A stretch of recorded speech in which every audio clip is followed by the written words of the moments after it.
Hello, everybody. This is Dr. Mayorga, and I just wanted to just do a short little video. I've been listening to what's happening in California, and it is horrific. And it made me begin to think about catastrophes and how that affects people. In fact, I teach a crisis course at the university where I teach.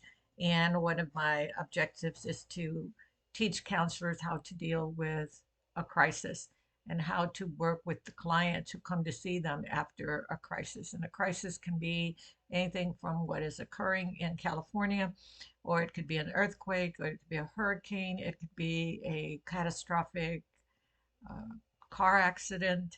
It could be anything that creates anxiety and trauma and all of the things that occur when there's a crisis. And so I really wanted to talk about some of the emotional impact that a crisis like this can have on a person. And then what do we do with it? How do we get through it? um, I don't like to use the word how do you get over it. You never get over a catastrophe. It's going to be with you for the rest of your life, and you end up embracing it, and it becomes part of your life. That's an area or something that is, it shapes you, it impacts you, it becomes part of who you are. You can never wish that it never happened. Well, you can wish that it never happened, but it's not ever going to be erased. So there's 10 kinds of emotional reactions that occurs to people that are going through a catastrophe or a devastation like what is occurring in California right now. And the reason I'm talking about it is because I'm seeing what's occurring in California, and I've seen it in the areas where I've lived. I've lived in areas that are prone to hurricanes, and I've gone through these things, and I can remember having our house be totally decimated, destroyed, the roof ripped off, not having any water for days, not and then living in the facility, and winter coming along, and rain all over the place. We lived with pots and pans. I mean, it's very a very difficult thing to live through when you have this kind of a catastrophe. And so when you lose your home, you lose every single aspect of your identity per se, because your home is a place where you put your treasures, your pictures, things that you have collected that mean something to you, that represent your family, represent you, represent your career, your life, so on and so forth. And I think, and I will speak to this, where a lot of times we'll say to people, well, at least you have your life. And what we're trying to do is make them feel better. But in a situation like this, sometimes the best thing is just simply to be present and available for them. So I'm just going to very quickly go down this list of emotions that people can experience, may experience. There might be others, but I made this list of these particular 10, um, just so that we're aware of what's going on when you are making yourself available to help the people that have gone through a disaster like a fire or a hurricane or tornado or anything like that. So the first one that you can experience is a sense of helplessness with a lot of irritation, because you want to do something to make it stop.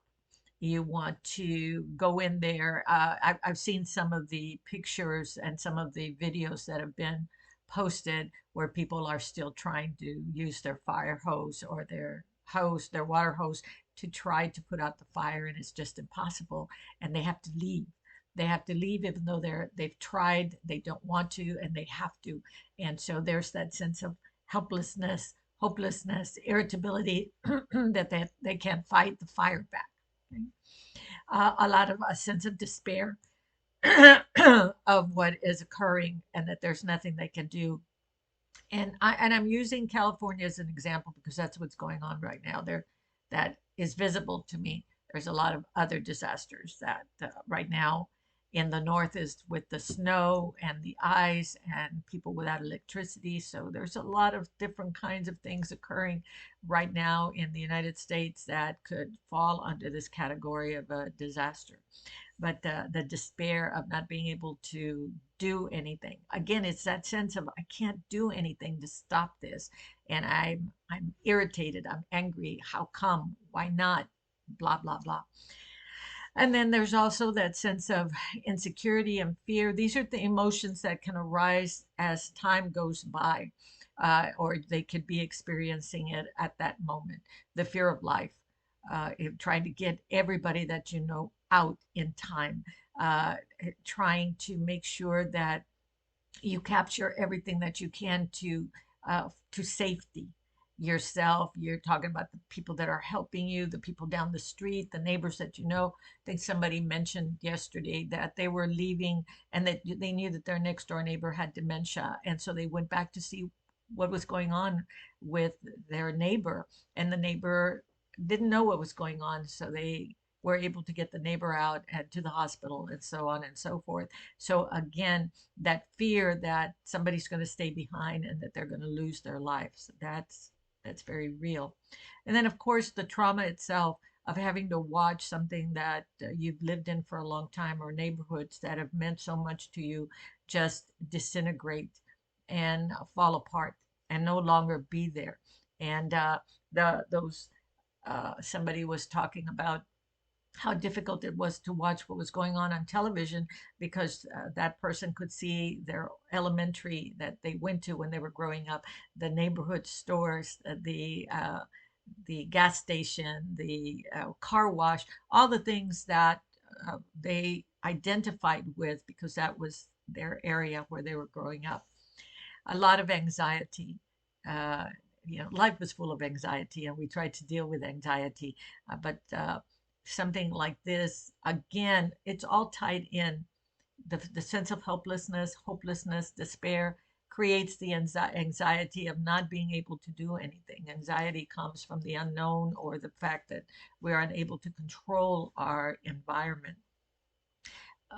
Some people will begin to experience an inability to sleep well at night. So, insomnia is something that people that go through a catastrophe or disaster begin to experience.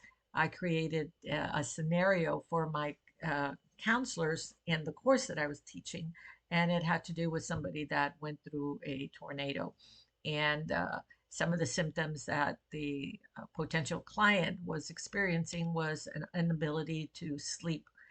Any noise, any thunderstorm, any rain would create a high level of anxiety because there's that anticipation that something might happen. And anxiety is about that you're waiting for something to happen.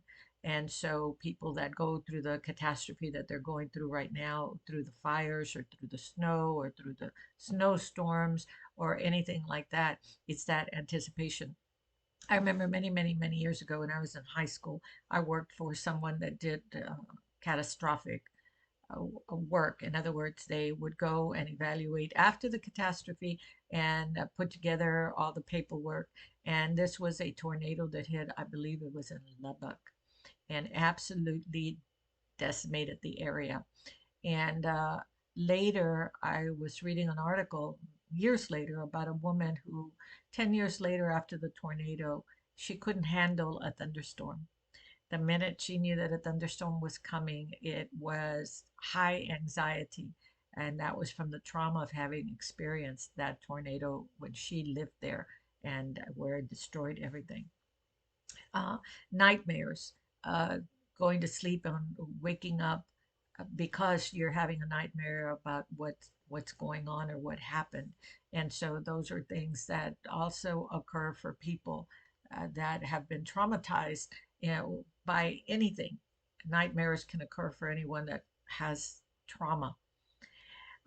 Fatigue, you're tired all the time. You don't know what's going on. You don't have any energy. And all of these are rolled into each other.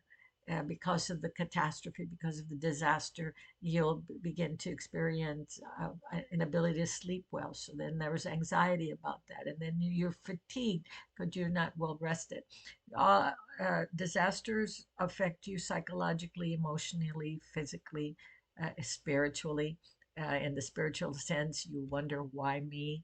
Why did it have to happen? I've been a good person. How come this is happening to me all the time? We begin to use a universal language. Why is it me always? And so that's just part of the process to get to the other side. Difficulty focusing goes along with the fatigue. A lot of people need to get back to work, even when there's a disaster like this. They'd have to go to work so that they can begin to regroup and rebuild their lives. But you're at work and you're sitting at your desk and you're not doing anything because you don't feel like it. You're unable to focus. You're spaced. You're spaced out. That's a good way of putting that. And then finally, the last one, this is the 10th one, there's a lot of anger and frustration. And anger, we need to allow the people to process the anger rather than to say to them, well, you're alive, so you should be giving thanks. Well, I don't feel like giving thanks. I may be alive, but I'm angry that this happened. And that's all part of the healing process, is to be able to discuss what is going on. All right, so all of this has happened. This disaster has happened, and these are some of the emotions that a person is going through. Uh, Now what? Now, what's the next step that I need to take to be able to get past this? Not over this, but get past it so that I can regroup and recreate my life with this in part of it. Okay. So we take stock. This is what happened. This is probably what I'm going to need to do next, but you don't have to do it alone. It's important to understand that the the road to recovery takes time. And so it takes time to adjust. And so there's a couple of things that are important that we do to be able to get there. Number one, understand that it's going to take time to adjust, and that there's going to be times it's going to be like a yo yo. You're going to feel good, you're going to not feel good, you're going to feel good, you're not going to feel good. And now is not the time to keep it all inside.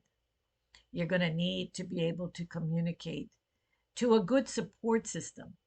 So that's how come it's important to either get into therapy or join a group or be able to have a method of communication where you will be actively listened to. What happens in our lives is that we have a catastrophe, but it didn't happen to somebody else. And so they'll listen. And then after a while, I've had people say to me, people told me to get over it, to just go on. It's already happened. Why are you talking about it? And there's no understanding. And that creates even more trauma for the person that's trying to be strong and understand what has occurred and not to be a bother to people. So important to communicate about your experience.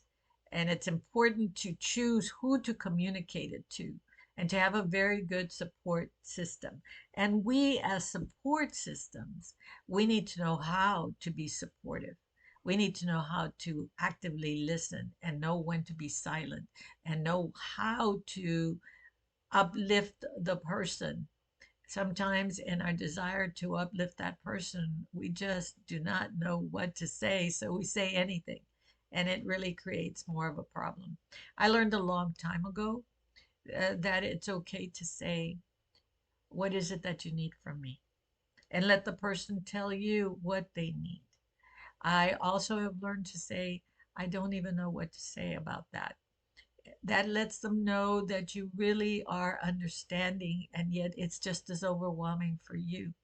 A hug, a holding the hand, a pat on the back, bringing coffee, bringing something that will let them know that you're thinking about them. Sometimes it's actions and not words that people need. Uh, that support group will teach you how to engage in healthier behavior, how not to isolate yourself, how to be able to process the emotions that are there. Let's just not deny that. The emotions are there and we need to process them. One of the things about going to see someone or being in a group is that you have an outlet, and it is important to process those feelings and to be around others that understand that. If you're around people that keep telling you, well, it's okay, it's over, let's go forward, they're so uncomfortable with what you're going through that they really don't know how to be there for you. And we end up giving them support because they don't know how to give us support. And we all have those kinds of persons. That's how come it's important to find a good support group that will know how to be there because they're being challenged in the same way with the disaster that they've gone through. Okay. What's another thing that you can do? Reestablish a routine, and it can be a very simple routine. If part of your routine was to get up early in the morning and have a cup of coffee, then get up in the morning and have a cup of coffee, even if you don't want to.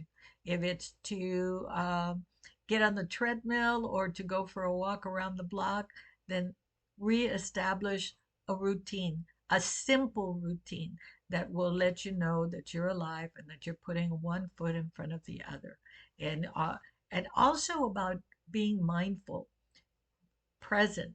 To be mindful, everybody talks about mindfulness, and a lot of times people think about that as meditation. But to be mindful is to be present in the moment. Today I get up, I put one foot in front of the other. I am in the kitchen pouring a cup of coffee. Well, that's where I'm at, in the kitchen pouring a cup of coffee. Mindfulness behavior is to be present to yourself constantly. In other words, from this step to this step to this step. It's normal for our minds to wander all over the place. I always tell my students when we're having class, and I'll stop and I'll say, how many of you have wandered in and out of class? And they'll say, what do you mean? I said, well, you're sitting here, but your mind has wandered.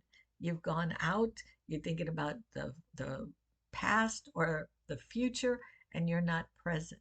So mindfulness behavior is to be present wherever you're at. So establishing a routine, being mindful about that, and finally, no major life decisions. Even if you've lost what you've had and people are pressuring you to hurry up and make a decision about this, or people are calling you that you've got to talk to the insurance guy, or you're going to do this, you got to go to the bank, or whatever. That goes along with that simple routine to take a pad. I'll show you this. I have a pad in front of me and I write everything down. Uh, it's a good way for me to be organized, but it keeps me focused so that I'm not all over the place. And I've learned to say to people to shut them down when they're trying to tell me what they think I need to do, because you will know what you need to do. And again, during this time, make sure that you surround yourself with people that you want to have around you. There's many that are going to want to provide something for you and be there for you. One of the things that's the hardest thing for me is people asking questions that are not relevant to what is occurring, or are asking you for information that at that moment is not the right time. And so those are the people that you need to be aware of. And at this time, when you're dealing with a catastrophe and you're trying to get yourself back onto what I call homeostasis. And during a crisis, we have people that go out and help the person become homeostasis, to be balanced again, because they can't think, they can't do anything. So they're doing it for them until they can take care of that. So when people ask questions that are so not relevant to what's going on, I've also learned to say, what would make you ask me that question? And that kind of derails everything. And those are appropriate comments to make during this time when people are in their desire to help, sometimes will say things that create more of a conflict or chaos within you. So again, it's very appropriate, and I've done this myself, is to ask certain people to be kind of a guard around you and to help you because you can't handle it at that moment, and that's okay. They can create a safe space for you. And so these things are just something that I wanted to share today, especially with what is occurring in our world at this moment with California and in the north with the snowstorms that it's affecting a lot of people, and what happened in North Carolina. These are all uh, catastrophes, this catastrophic situations, and we're all human, and we all experience so many different types of emotions. And so it's important for us to recognize that it's okay to take our time, it's okay to take stock, it's okay to feel all these emotions, and it's okay to process them in a good support area with people that will be there, that will simply just be silent and will listen and will take action for you rather than just verbalize a whole bunch of things for you. So, yeah, I hope that you enjoyed this video, and if you do, please subscribe. Thank you.